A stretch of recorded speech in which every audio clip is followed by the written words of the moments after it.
Čau, man sauc Emīls, prieks jūs redzēt. Un, ir trešā sarežģītās mīlestības vai otrās? Redziet, mana sarežģītā mīlestība ir matemātika, jo man viņas nesanāk. Jā, prieks jūs redzēt. Un ir tiešām daudz sarežģītas mīlestības, un man liekas, nav sarežģītākas mīlestības kā mīlestības ar vecākiem. Jo visticamāk, vismaz pirmos dzīves gadus nav neviens tuvāks cilvēks tev kā tas, kas tevi radīja šajā pasaulē, un tev ar viņu ir jādzīvo vienā vietā. Tev viņam ir jāklausa, viņš ir jāgodā, un tas tiešām ir sarežģīti. Un balstoties uz to, ko mana mamma teica par mani, līdz man bija 3 gadi, es biju mežonis un ar mani neko nevarēja sarunāt. Pēc 3 gadiem viņa teica, un tad jau es sapratu, es jau runāju ar cilvēku. Un no 3 gadiem mūsu sadarbība uzlabojās, un tā vēl joprojām mēs ar viņu sadarbojamies un runājam, un viss ir forši. Īstenībā viņi satika pirms pāris dienām. Man ir tā, ka viņas vārda diena, viņas dzimšanas diena un māmiņa diena ir maijā. Līdz ar to es izturu māju, tad es esmu labs dēls. Un vēl 16. maijs ir priekšā, tā ir viņas dzimšanas diena, un tad es būšu izturējis. Un dzīve būs forša. Tā ir man pieredze ar vecākiem. Un īstenībā, domājot par šo, mēs ar Jānu kaut runājam, viņš teica, ka šī ir viena no tādām vissvarīgākajām tēmām. Un šī tiešām ir sarežģīta tēma, un man liekas, viens no tiem atslēgas vārdiem ir par to labākus un sliktākus vecākus. Es nezinu, kāpēc. Tā kā es aizsūtīju prezentāciju, jums bija kārtībā. Labākus un sliktākus vecākus. Mums katram vecāki ir savādāki, un citiem varbūt nav pat vecāki, citiem vecvecāki, citiem ir aizbildi, mums katram ir kāds, kas par mums rūpējās, un kurš ir uzņēmies to lielo un smago pienākumu, teiksim tā. Un man liekas, kā kristietim šis var būt ļoti sarežģīti. Es zinu cilvēkus, kuriem vecāki bija tik ļoti pret to viņu ticību, kad viņiem aizliedza ne tikai iet uz baznīcu, bet turēt mājās bībeli. Es zinu cilvēkus, kuri tikai spieda un kliedza, un visu, ko viņi darīja, bija vilkt to bērnu uz baznīcu, un tas arī nav labi. Katram tā pieredze ir savādāka, bet Dieva tas kaut kāds standarts tomēr ir viens, vai ne? Vienalga, kāda vecāka ir. Un tas ir tas, par ko mēs šodien runāsim.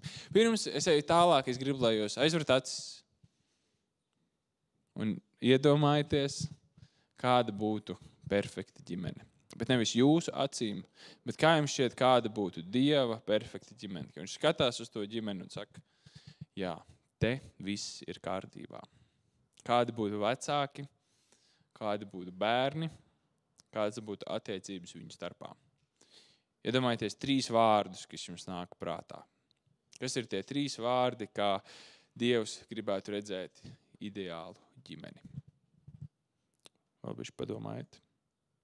Un ja jums ir, tad atverat acis un pagriežieties uz vienu pusi. Un tur, kur tās acis ir atvērtas, tur jūs pastāstāt, kas ir jūsu 3 vārdi. Un ja pa labi jau kāds runā un pa kreisi vēl ir aizvērts acis, pagaidat, līdz viņi atvērs acis un tad parunājiet. Kas ir tie 3 vārdi, kas jums nāk prātā, kad jūs iedomājaties Dieva perfekto ģimeni?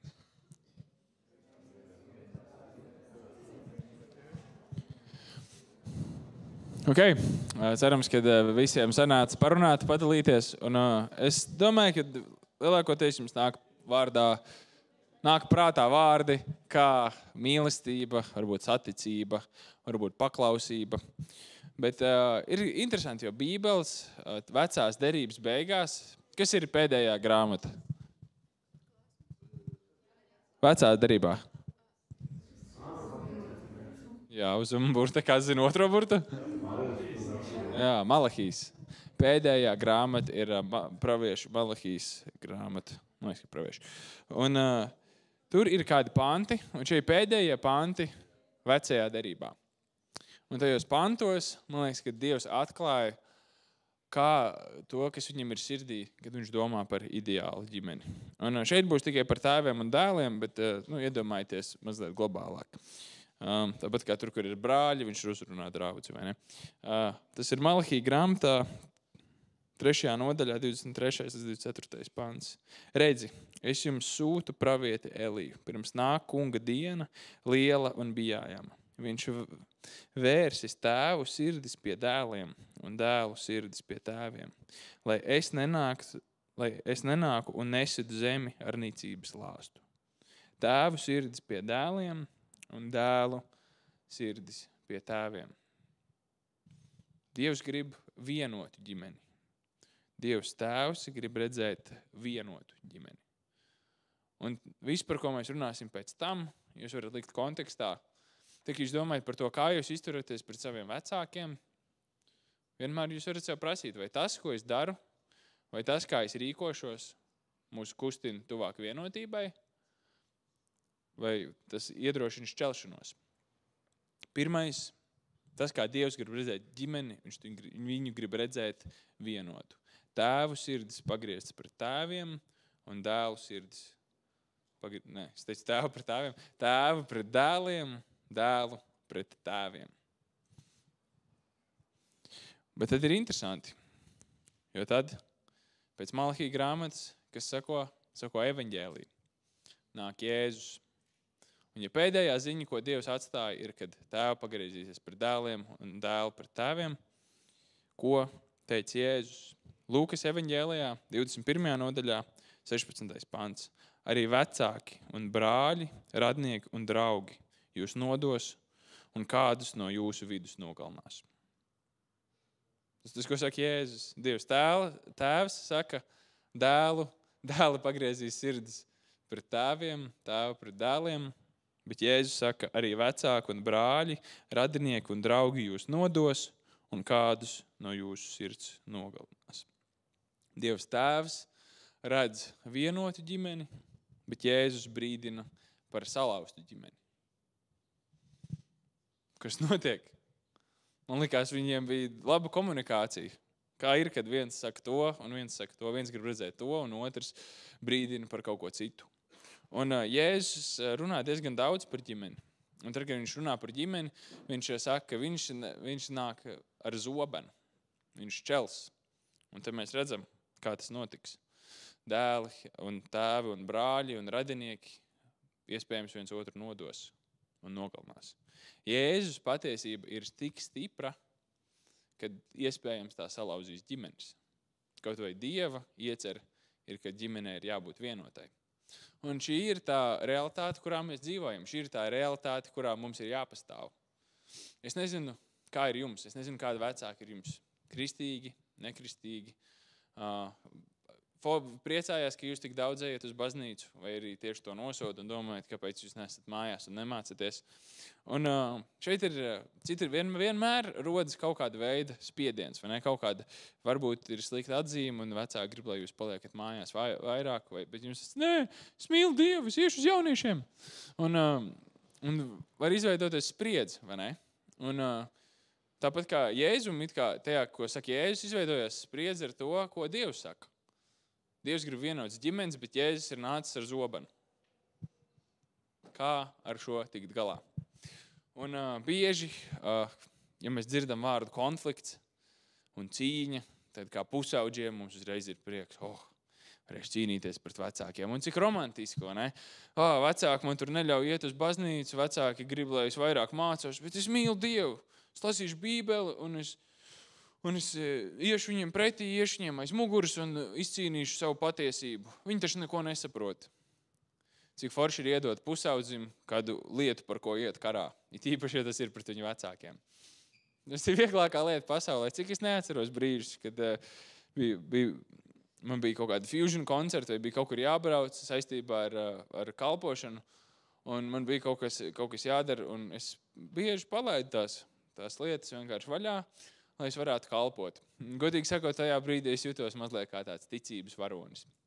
Es nezinu, kur jūs esat savā ticības dzīvē. Varbūt, kad ir tieši otrādi, varbūt vecāki grib, lai jūs tieši vairāk ticat. Un jums ir citas intereses. Un atkal veidojas šī spriedze. Nav nekas, ko pusauģi mīl vairāk, kā cīnīties pretī vecākiem. Bet man liekas, ka varbūt citreiz tas cīņas spars, kas mūsos ir pusauģu vecumā, un citus varbūt nekad nepamat, tas var būt kaut kas negatīvs, bet tas var būt arī kaut kas pozitīvs. Un man liekas, ka Jēzus brīdina par to salauzto ģimeni, jo tā būs realitāte, bet nevis tāpēc, ka viņš grib, lai tā ir, bet vienkārši tāpēc, ka viņš redz, ka tas notiks. Un tas Dieva ideāls, tas, uz ko mums būtu jātiecās, uz to, ka mūsu sirdis ir pavērts pret vecākiem un vecāku sirdis ir pavērts pret mums ir par to jācīnās. Un tad, kad mēs domājam, tad parasti nav foršāka lieta, ko saņemt, tad, kad tu dzirdi no vecākiem kaut kādu izaicinājumu vai iedrošinājumu, bet tu zini, ka viņi to pašu nav izdzīvojuši. Vai nu iet runa par kārtību vai kādu atbildību, un tu atceries, jā, bet es atceros, ka tu, kā mans vecāks, nebija atbildīgs. Kā es varu klausītos tavos vārdos? Gribētu teikt, tu neesi pelnījis manu cieņu tajā brīdī. Tu neesi pelnījis manu paklausību. Un, kad ir šī cīņa, gribās citreiz vienkārši visu to munīciju, kas mums ir, jo mēs redzam viņus, kā viņi ir cilvēki, tāpat kā viņi redz, kā mēs esam cilvēki. Un gribās visu to izmantot kā pamatojumu, neklausīt. Gribās izmantot to kā pamatojumu, vienkārši cīnīties pretī un atrast to savu taisnību, jo mēs taču zinām labāk. Kad mēs mākam ieinstalēt to programmu. Un mēs mākam izmantot pelīti. Un viņi nemāka, un mums tas viņiem bija jāskaidro. Un viņi domā, ka mēs kā vecāki zinām labāk, jo viņi beigās jums iemācīja, kā rīkoties ar nazītu un dakšiņu. Un mums katram ir iemesli, viens otram neklausīt, mums katram ir iemesli veidot šo šķelšanos. To, par ko Jēzus brīdina, bet kas iet pret Dieva iecerētajai ģimenei. Un līdz ar to vienīgā lieta, ko es jums šodien pateikšu, kā mīlēt labāks vai sliktāks vecāks, ir tas, ka par vienotību ir jācīnās. Un ir kādi panti jau vecajā derībā, pirms vispār nāk Jēzus, kas parāda, ka mūsu atbildība, vienalga, kas notiek, ir mūsējā. 5. Mūzes grāmatā, kad Izraēla tauta ir tuksnesī, Dievs atstāja visu kaut kādus norādījumus. Un šis ir tas, ko viņš saka par ģimeni. Tēvi, lai netiek nonāvēti par dēlu grēkiem, un dēli, lai netiek nonāvēti par tēvu grēkiem. Katrs, lai tiek nonāvēts par savu grēku. Un līdz ar to nav starpība, vai vecāki ir kristieši vai nav kristieši, vai viņi iedrošina jūsu ticību, vai viņi to nicina. Viņiem būs jāatbild par saviem grēkiem, un jums būs jāatbild par savējiem. Līdz ar to šajā cīņā par vienotību mēs nekad nevaram domāt, ko dara otrā puse. Mēs nevaram domāt, ko mani vecāki, viņi taču paši tā nedzīvo, kā viņi var kaut ko no manis prasīt. Tas ir viņiem. Viņiem būs ar saviem grēkiem jātiek galā, un mums būs ar savējiem. Un ticiet vai nē, bet Dievs ir vienmēr priecīgs, kad mēs paklausam vecākiem. Kamēr tas neiet pret viņu. Un tās labās ziņas ir, kad mums nevajag perfektus vecākus. Mums nevajag perfektus vecākus, lai mēs varētu tiekties būt par perfektiem dēliem un meitām. Lai mēs tiektos būt perfekti bērni, mums nevajag no viņiem saņemt nevainojamus vecākus. Tāpēc, kad mums jau ir nevainojams vecāks, mūsu perfektais vecāks ir Dievs. Dievs jau ir uzklausījis visas mūsu sāpes. Viņš ir saņēmis to, cik mēs netaisnīgi izturamies pret viņu, un viņš ir mums piedevis, un viņš ir mums katram devis iespēju vienalga būt viņa ģimenē, lai cik mēs viņu esam nodevuši. Līdz ar to, ja mēs skatāmies uz to, cik ir godīgi, kad vecāki no mums prasa kaut ko, ko viņi paši nav izdarījuši, Dievs no mums neko neprasa. Viņš prasa tikai, lai mēs viņu ielaižam pie sevis, lai mēs vienkārši nākam viņa ģimenē. Tad kā mēs varam prasīt no mūsu vecākiem kaut ko, ko Dievs neprasa no mums? Mums nebija jānopelna piederēt Dieva ģimenei. To izdarīja kāds cits. Vēstulē Efeziešiem principā tiek atklāts, kā mēs varam cīnīties par to vienotību.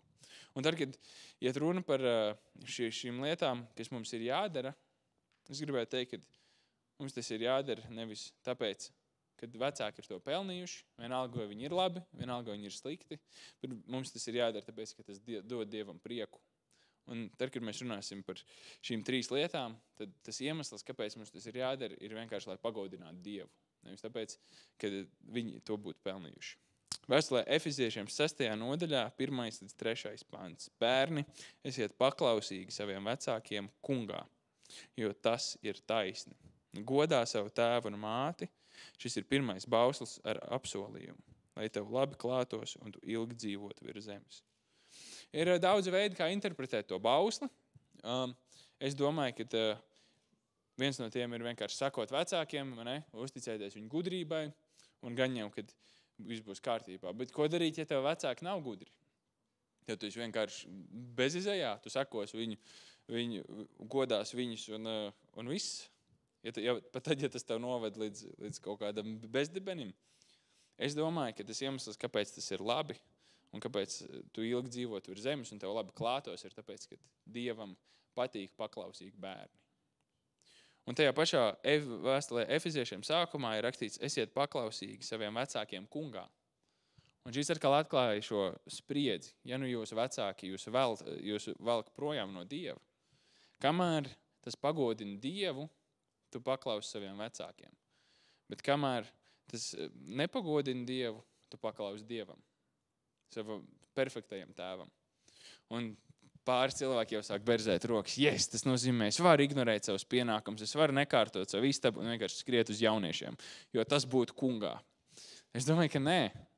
Es domāju, ka tā, lai pagodinātu kungu, ir ļoti daudz lietas, ko mēs varam darīt paklausībā. Bet tad, ja tas neizskatās tā, kā mēs to gribam. Varbūt tas nozīmē klusībā lasīt Bībeli. Jums neļauj lasīt Bībeli? Lūdzu. Mēs varam pagodināt Dievu, pat tad, ja vecāki būtu pilnībā pret to. Es ļoti ceru, ka nevienam no jums nav tādi vecāki. Bet tas nav attaisnojums vienkārši atmest visas savas atbildības un visu, ko vecāki no jums prasa, lai sakot Dievam. Es domāju, ka tā līnija ir daudz šaurāka nekā mums liekas. Un ir ļoti daudz lietas, ko mēs visticamāk varētu atdot un tāpat būt paklausīgi Dievam. 3 lietas. Paklausi, godā un liecini. Kāpēc paklausi?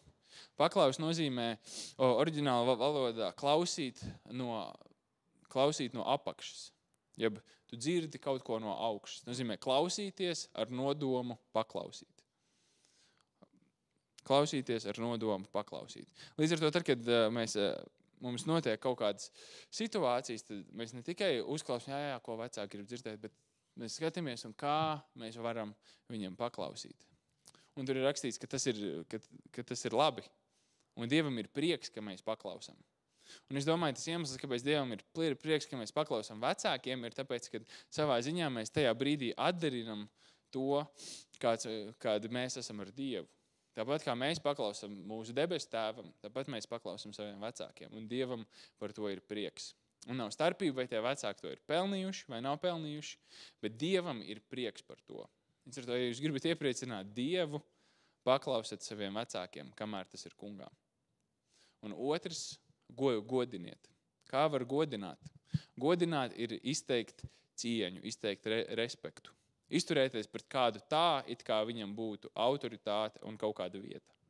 Un tikai tāpēc kad kādi cilvēki ir tavi vecāki, Dievs viņiem ir devis godu. Un Dievs ir devis pienākumu tev un man viņus pagodināt. Vienalga, vai viņi to ir pelnījuši vai nav. Tas nozīmē, tad, kad mēs runājam par mūsu vecākiem publiski, tas nozīmē nenest viņiem necieņu. Bet tad, ja viņi to nav pelnījuši, bet tad, ja viņi visu dzīvi ir tev čakarējuši dzīvi, un vienīgā lieta, ko tu varētu viņiem pateikt, ir kaut viss, kas tev ir sakrājies rūkts. Dievs grib, lai tu godā savus vecākus. Vienalga, kādi viņi ir. Un tā ir cīņa. Tā ir cīņa, kurā mēs nevaram kontrolēt to, kādi būs mūsu vecāki. Visu, ko mēs varam kontrolēt, ir mūsu attieksme. Mēs varam kontrolēt, kā mēs pret viņiem rīkojamies. Un tā var būt liecība. Tā var būt liecība, kad tavu vecāki redz to, kā tu pret viņiem izturies. Un es ticu, ka viņi zina, ka visu, ko viņi dara, nav pelnīti. Visu, ko viņi dara, nav taisnīgi. Visu, ko viņi dara, nav labi. Bet tajā brīdī, kad viņi var sākt domāt, bet kāpēc viņš tā pret mani izturās, kad es to neesmu pelnījis?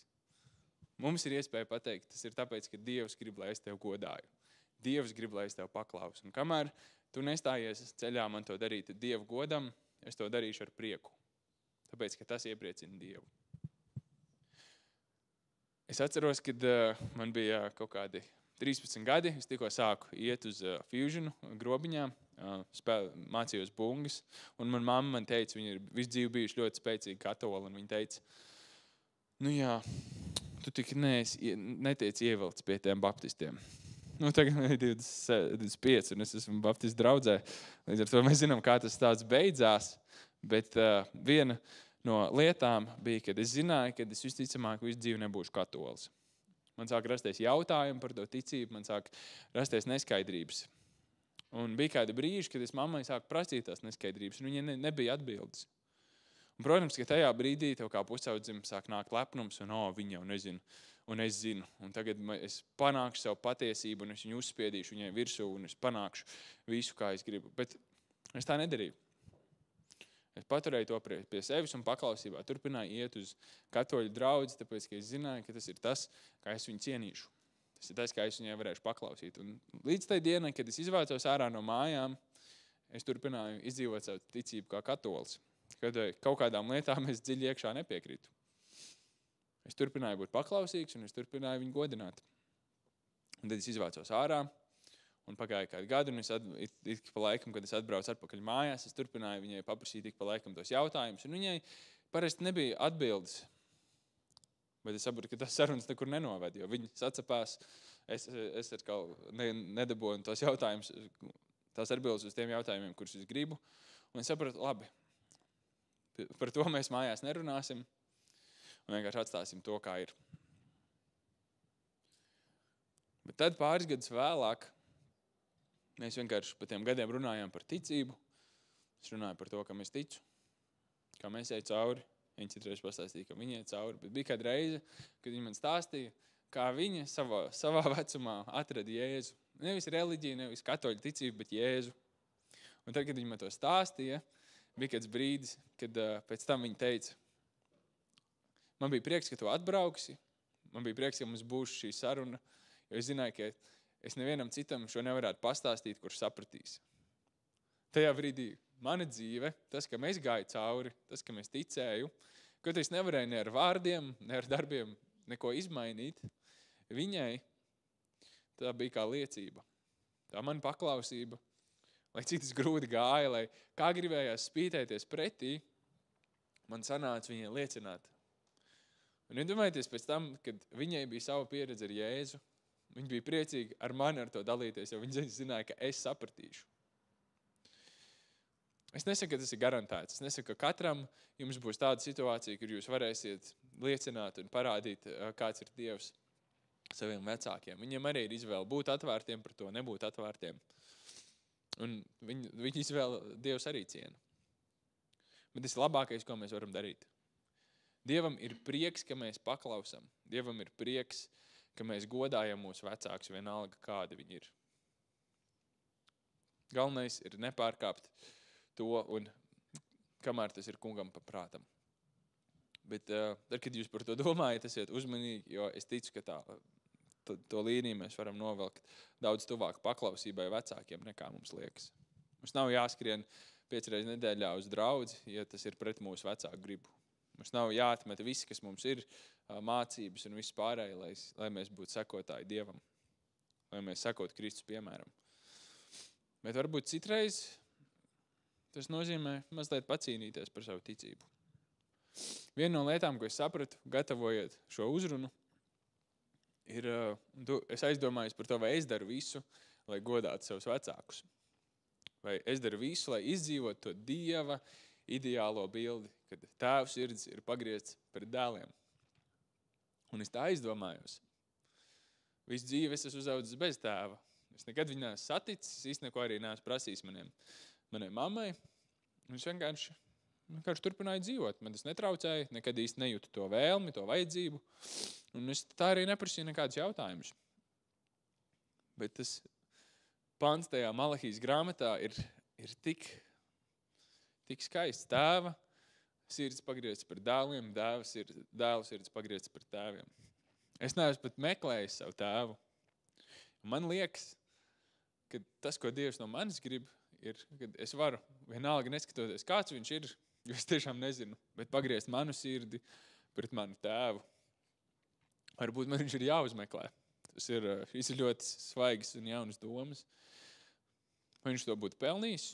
Es nezinu, es viņu nepazīstu. Bet gan jau ir kāds labs iemesls, kāpēc es viņu neesmu saticis. Es nevaru neko vairāk teikt, jo tad es pārkāpšu to, ka es viņu vairs negodāju. Es nezinu, vai viņš ir pelnījis to, kad es viņu uzmeklēju, vai viņš ir pelnījis to manu uzmanību. Bet Dievs to grib. Dievam ir prieks, kad mēs pagriežam mūsu sirdis pret mūsu vecākiem. Tāpēc tad, kad jūs domājat par to, kā rīkoties Tad, kad mājās ir tā spriedze par mājas darbiem vai par jebko citu, vienmēr domājiet, vai es tagad ar savu uzvedību paklausu, vai es ar savu uzvedību godāju, vai es ar savu uzvedību liecinu, un vai es savu sirdi tagad pavēršu vairāk pret maniem vecākiem vai mazāk. Mēs nevaram kontrolēt mūsu vecāku sirdis, mēs nevaram kontrolēt viņu uzvedību, bet mēs varam kontrolēt to, ko daram mēs. Un mēs varam darīt to, kas iepriecina Dievu. Tāpēc es izaicinu katru no jums atrodat tos veidus, kā jūs varat nest Dieva valstību jūsu ģimenēs, kas ir vienotība. Lai jums veicās, es ceru, ka jums būs labs grupiņas par to runāt. Īpaši atgādinu, tad, kad mēs runājam par mūsu ģimeni, varbūt ir kārdinājums teikt tās nesmukās lietas par kādiem, bet atceramies. Vienalga, ko mēs sakam, godinam mūsu vecākus. Vienalga, kādi viņi ir. Tagad es lūkšu, un lai jums ir labs laiks grupiņās. Jā, Dievs, paldies, ka tu esi mums devis vecākus, vai vienalga, kas par mums ir atbild un kas par mums rūpējās, kungs. Un es tev lūdzu, dod mums to gudrību cīnīties. Bet to cīņas sparu pagriezt nevis pret vecākiem, bet pagriezt par grēku, par to, kas mūs šķeļ, par to, kas mūs veda vienu no otru projām, kungs. Es tev lūdzu, ka katra ģimene var būt tāda, kur vecāku sirds ir pagriezts pret bērniem, un bērnu sirds ir pagriezts pret vecākiem, kungs. Es lūdzu par visiem vecākiem, par visām lietām, ka viņi iet cauri, visam, ar ko viņi cīnās, un es lūdzu, ka viņi var pieredzēt tavu mīlestību un tavu mieru, kungs, un lūdzu arī par visiem bērniem. Es lūdzu, ka dod viņiem visiem, dod mums visiem to spēku paklausīt. Nevis tāpēc, ka vecāki to būtu pelnījuši, bet vienkārši tāpēc, ka tu esi viņiem devis to autoritāti, tu esi viņiem devis to godu, kungs, un mums tas ir jāciena. Palīdz mums to darīt pazemībā, it īpaši brīžos, kad liekas, kad mēs zinām labāk. To es lūdzu, Jēzus Kristus vārdā. Amen.